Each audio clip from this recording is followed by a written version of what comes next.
to tell it like it is, and the apple has not fallen very far from the tree.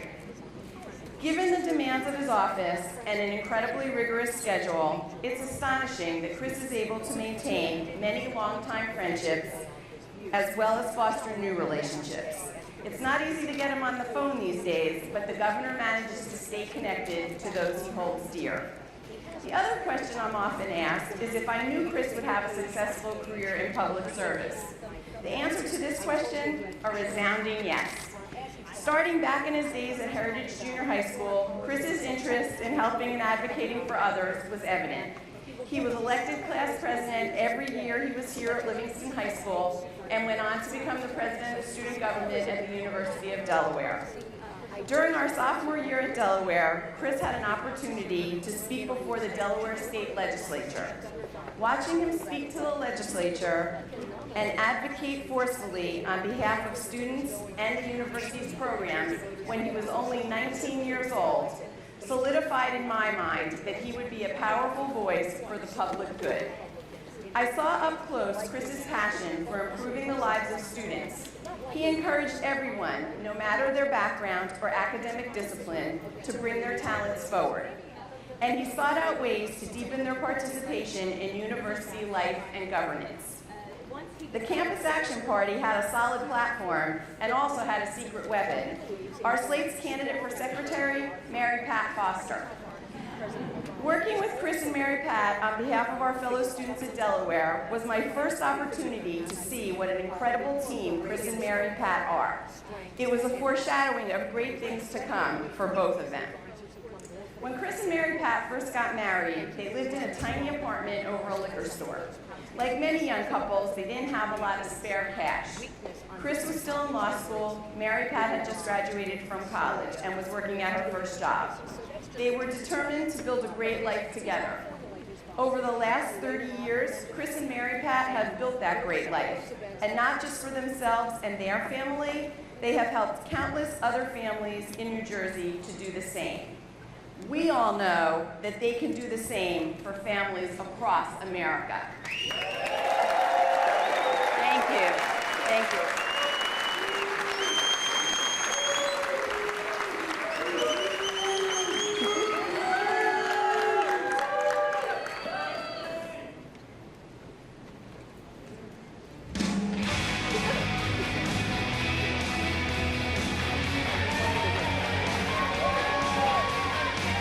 Ladies and gentlemen, the next President of the United States, Chris Christie. This one goes out to the man who knocks on miracles. This one goes out to the ones in need. This one goes out to the sinner and the cynical. This ain't about no apology. This road is paved by the hopeless and the hungry. This road is paved by the winds of change. Walking beside the guilty and the innocent. How will you raise your hand when they call your name? Yeah, yeah, yeah. We weren't born to follow.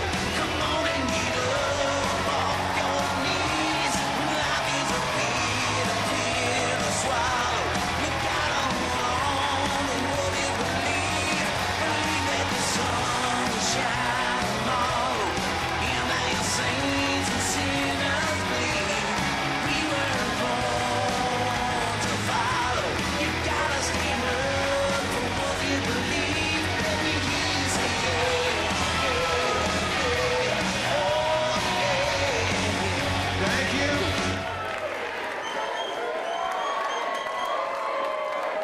Thank you. Thank you, New Jersey. Thank you. And thank you. Thank you to Livingston. You know, lots of people have asked me over the course of the last week, why here? Why here? Because everything started here for me. Everything started here for me. The confidence, the education, the friends, the family, and the love that I've always felt for and from this community. When I decided to make this announcement there wasn't any choice. I had to come home, and Livingston is home for me.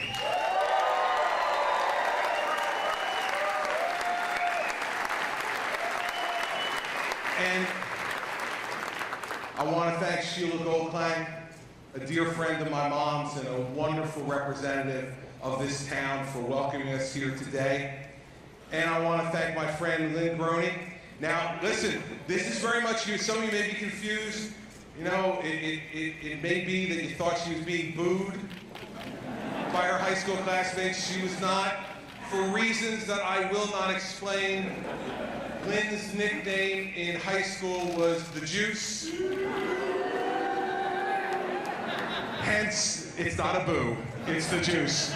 And Lynn, thank you for being here. I'm also here because this is where my family raised me. You'll hear a lot, and have heard a lot from me about my mother and father. All of us know that for good and for bad, where we come from is from our parents. And so you heard Sheila and Lynn both talk about my mom today. I'm here in Livingston because all those years ago, my mother and father became the first of either of their families to leave the city of Newark and come here and made this home for us. My mom isn't with us today, but I feel her. And my dad is with me here today, and I'm really, really privileged to have him.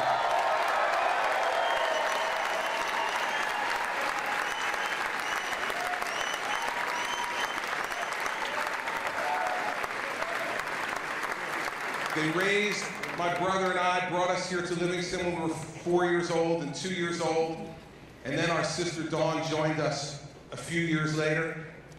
And this is where we grew up. These are the fields we played on. These are the playgrounds we played on. This is the school we built our friends with and came and learned with. And up until I left to share a room with Mary Pat, I shared a room with Todd the entire time. It was a smooth transition. And my sister Dawn and Todd are as big a part of today as anybody else, and they're both here, and I love them both. Thank you.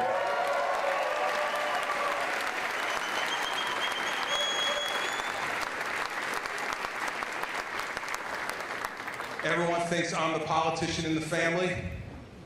We did a coin flip when we got married.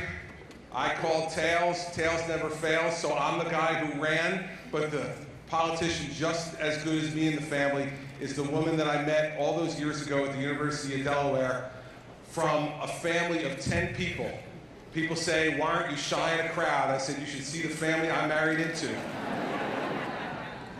My wife has been an indispensable part of everything that I've done with my life over the last 30 years, and she is largely responsible for the 4 amazing people that you see standing with her.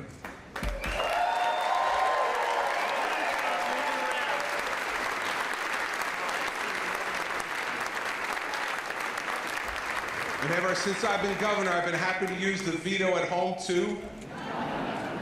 And so far, so good. I have not been overridden there either. So I'm glad they're here today. And for Andrew and Sarah and Patrick and Bridget, I couldn't be prouder of 4 children than I am of them.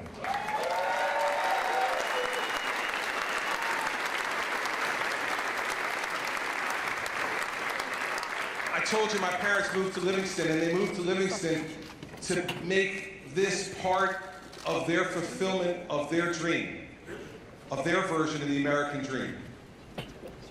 They both lost their fathers at a young age and were raised by extraordinarily strong women under really difficult circumstances. My dad, one of the best students in his high school class, admitted to Columbia University because his father passed away. He couldn't go. They didn't have the money. He went to work, and he got drafted into the Army and came home and went to work at the Breyers ice cream plant in Newark, New Jersey.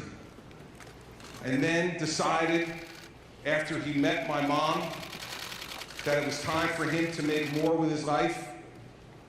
And he went to school at night at Rutgers for 6 years while working at those jobs during the day to get his degree in accounting. And my mother, one of the proudest pictures that she ever had was the one she called our first family picture.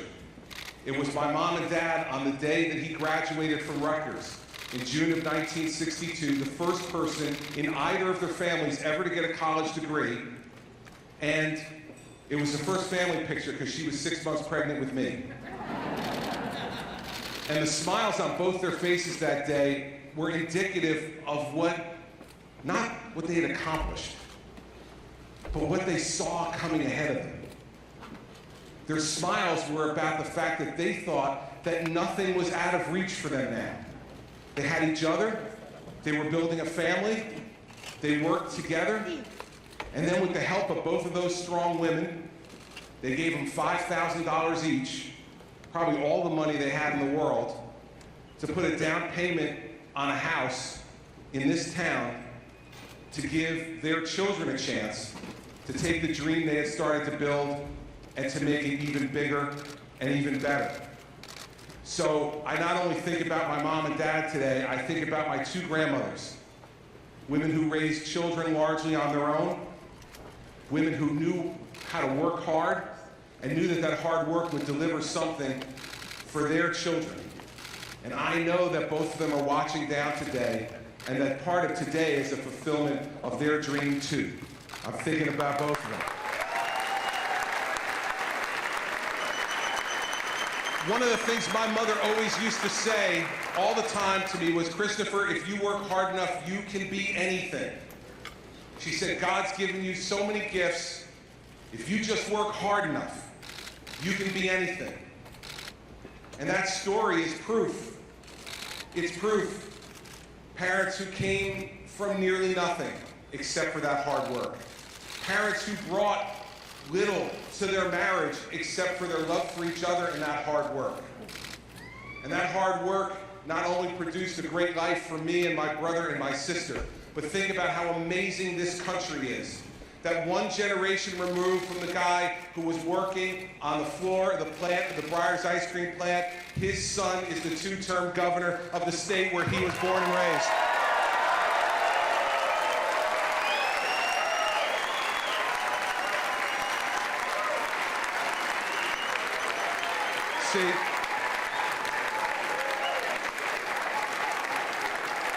See, that's not only what my parents have done for me, but that's what New Jersey has done for us.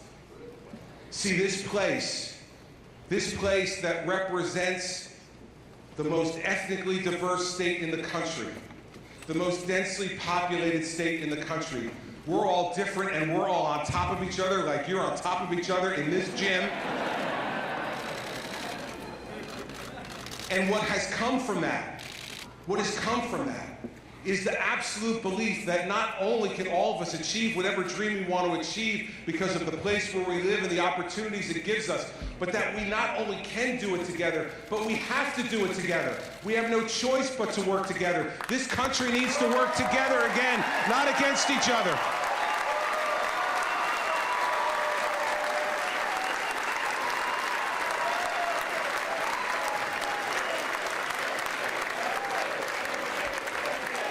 When I became governor 6 years ago, we had a state that was in economic calamity, an $11 billion deficit on a $29 billion budget, a state that had taxes and fees raised on it 115 times in the 8 years before I became governor, a state that no longer believed that any one person could make a difference in the lives of the people of this state. And so we rolled up our sleeves and we went to work and we balanced 6 budgets in a row. We've refused to raise taxes on the people of this state for 6 years.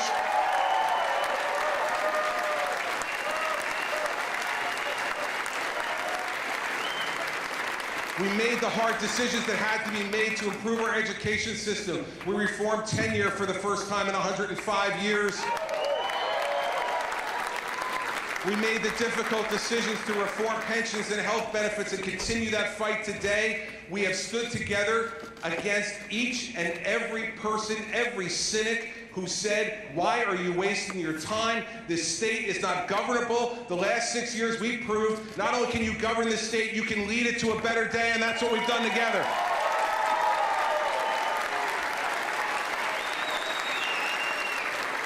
And now we face a country. We face a country that's not angry. When I hear the media say that our country is angry, I know they're wrong. Last year, I went to 37 different states across this country in 1 year. I met people in every corner of America, and they are not angry. Americans are not angry. Americans are filled with anxiety. They are filled with anxiety because they look to Washington, D.C., and they see a government that not only doesn't work anymore, it doesn't even talk to each other anymore. It doesn't even try to pretend to work anymore. We have a president in the Oval Office who ignores the Congress and a Congress that ignores the president. We need a government in Washington, D.C. that remembers you went there to work for us, not the other way around.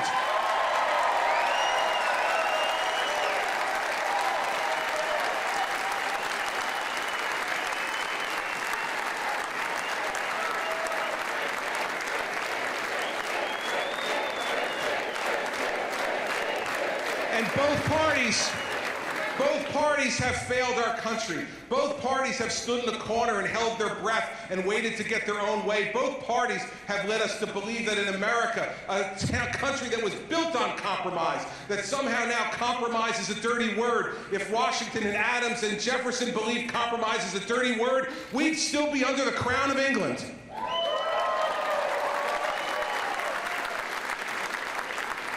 And this dysfunction, this lack of leadership, has led to an economy that's weak and hasn't recovered the way it should. It's led to an educational system that has us 27th in the industrialized world in math and 24th in science. It's led us to weak leadership around the world where our friends can no longer trust us and our adversaries no longer fear us. This weakness and indecisiveness in the Oval Office has sent a wave of anxiety through our country. But I'm here today to tell you that anxiety can be swept away by strong leadership and decisiveness to lead America again.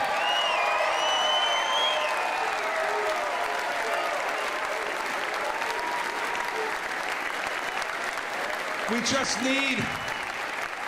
just need to have the courage to choose. We just need to have the courage to stand up and say enough. We need to have the courage to course a new path for America. America knows that new path. It knows where we need to go. It must start with this. We must tell each other the truth about the problems we have and the difficulty of the solutions. But if we tell each other the truth, everybody, we recognize that truth and hard decisions today will lead to growth and opportunity tomorrow for every American in this country.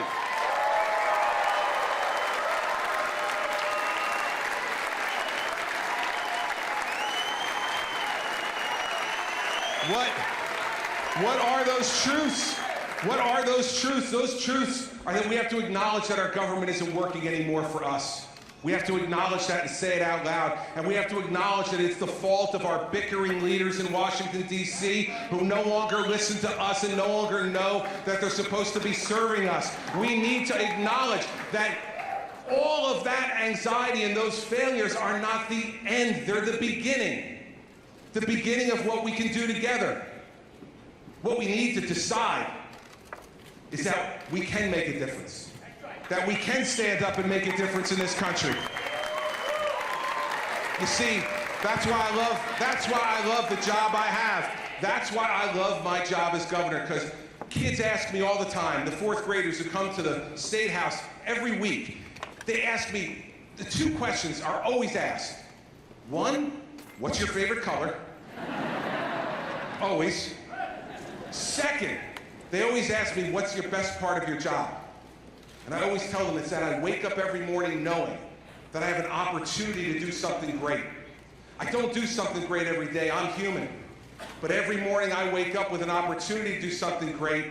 That's why this job is a great job, and that's why President of the United States is an even greater job for a greater number of people.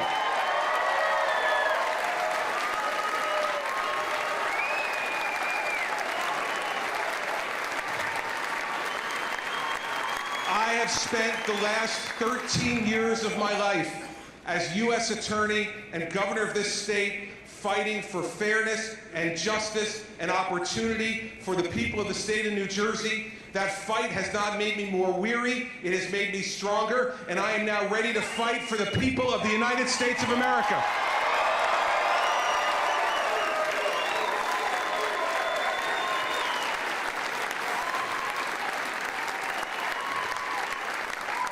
America is tired of hand-wringing and indecisiveness and weakness in the Oval Office. We need to have strength and decision-making and authority back in the Oval Office, and that is why today I am proud to announce my candidacy for the Republican nomination for President of the United States of America.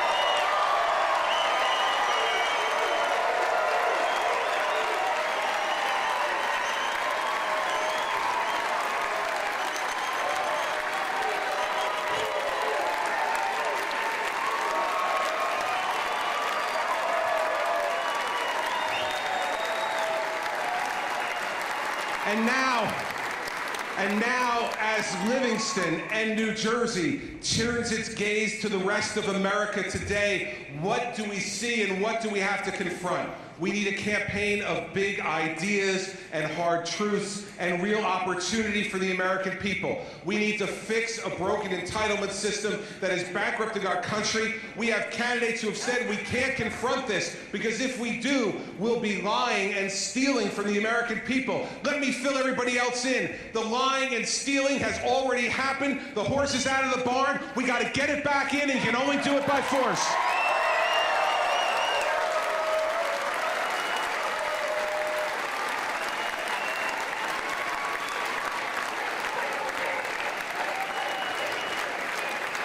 We need to get our economy growing again at 4% or greater, and the reason we do is because we have to make this once again the country my mother and father told me it was. That as hard as you work, that's as hard and high as you'll rise.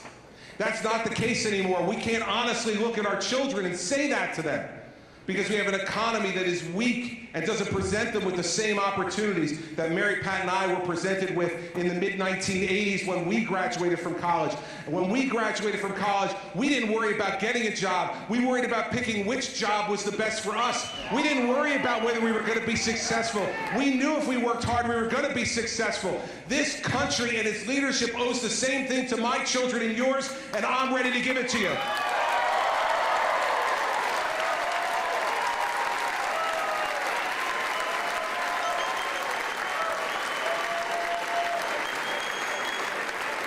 We need a tax system. We need a tax system that's simplified and will put CPAs like my dad out of business.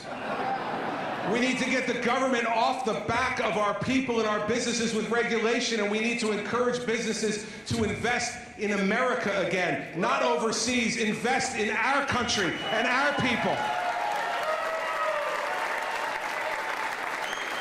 And in a world that is as dangerous, as frightening as any time I've seen it in my lifetime, there is only one indispensable force for good in the world, and it is a strong, unequivocal America that will lead the world and not be afraid to tell our friends we'll be with you no matter what, and to tell our adversaries there are limits to your conduct, and America will enforce the limits to that conduct.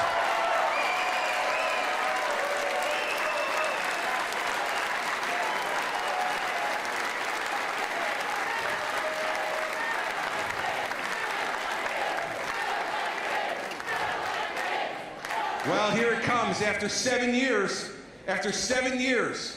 I heard the President of the United States say the other day that the world respects America more because of his leadership. This convinces me. This convinces me it is the final confirmation that President Obama lives in his own world, not in our world. And the fact is this. After 7 years of a weak and feckless foreign policy run by Barack Obama, we better not turn it over to his second mate, Hillary Clinton.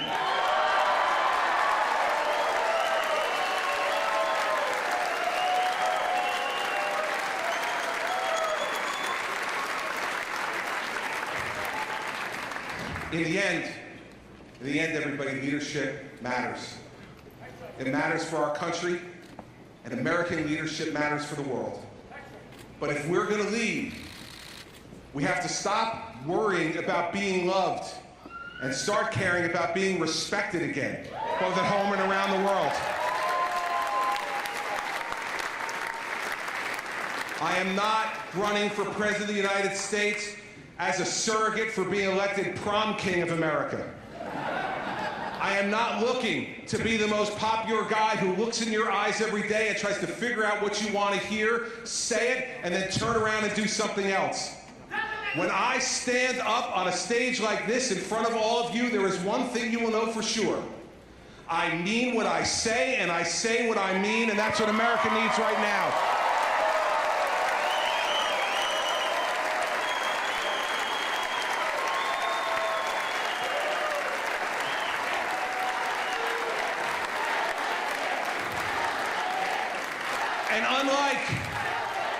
And unlike some people who will offer themselves for the presidency in 2016, you're not going to have to wonder whether I can do it or not. In New Jersey as governor, I've stood up against economic calamity and unprecedented natural disaster.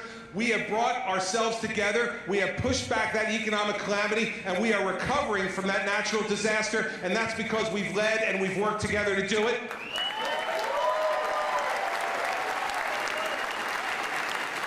As governor, I've proven that you can stand up and fight the most powerful special interests this state has to have, and stand up and stop them, but at the same time reach across the aisle to our friends in the Democratic Party and say, if you have a good idea, I'm willing to work with you, because that's what our country needs.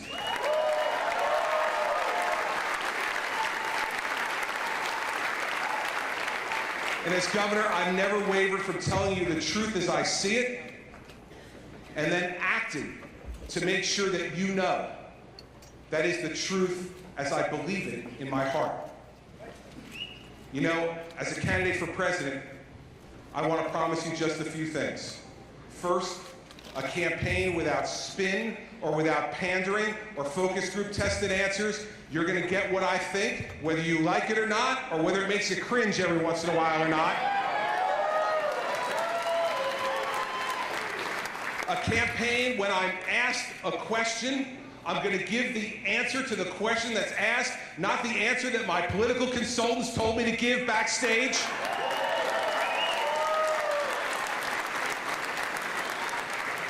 A campaign that every day will not worry about what is popular, but what is right, because what is right is what will fix America, not what's popular.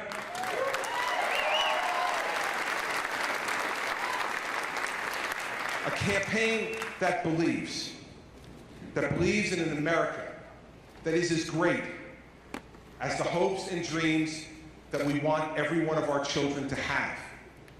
Not a campaign that tears people down, but a campaign that rebuilds America to the place where you and I grew up and where we want our children to grow up in again, and where we want free people around the world to grow up in their countries as well. That's what America has always stood for, and that's what this campaign will stand for.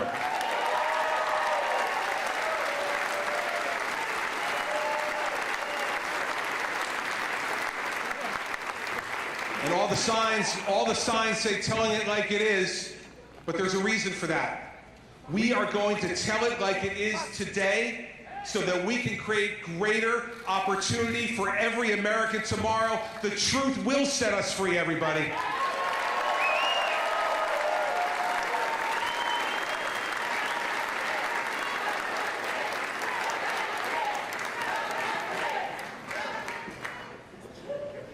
All the years, all 52 years that I've spent in this state with our people have prepared me for this moment.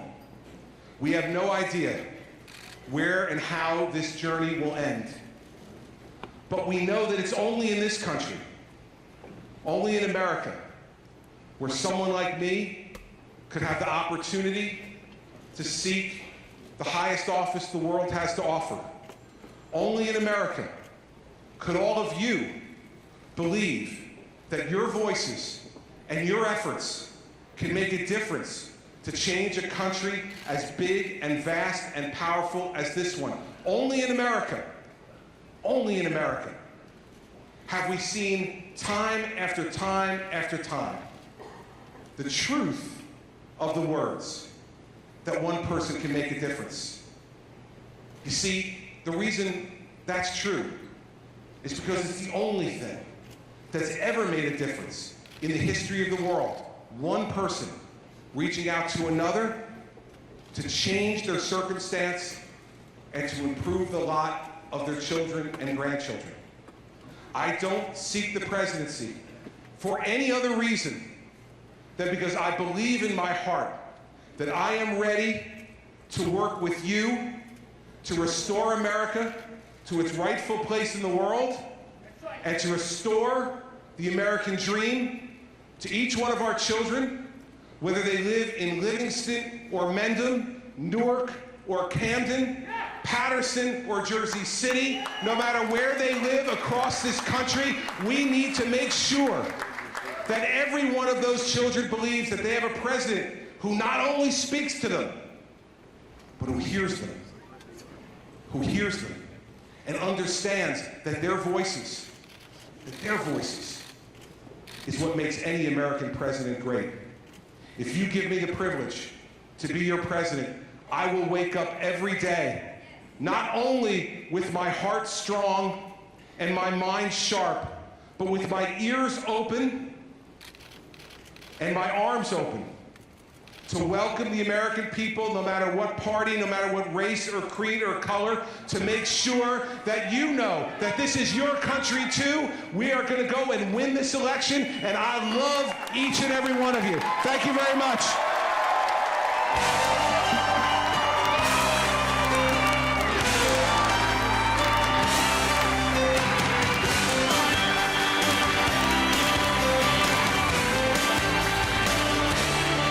I spent 20 years trying to get out of this place. I was looking for something I couldn't replace. I was running away from the only thing I've ever known.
The audios are live.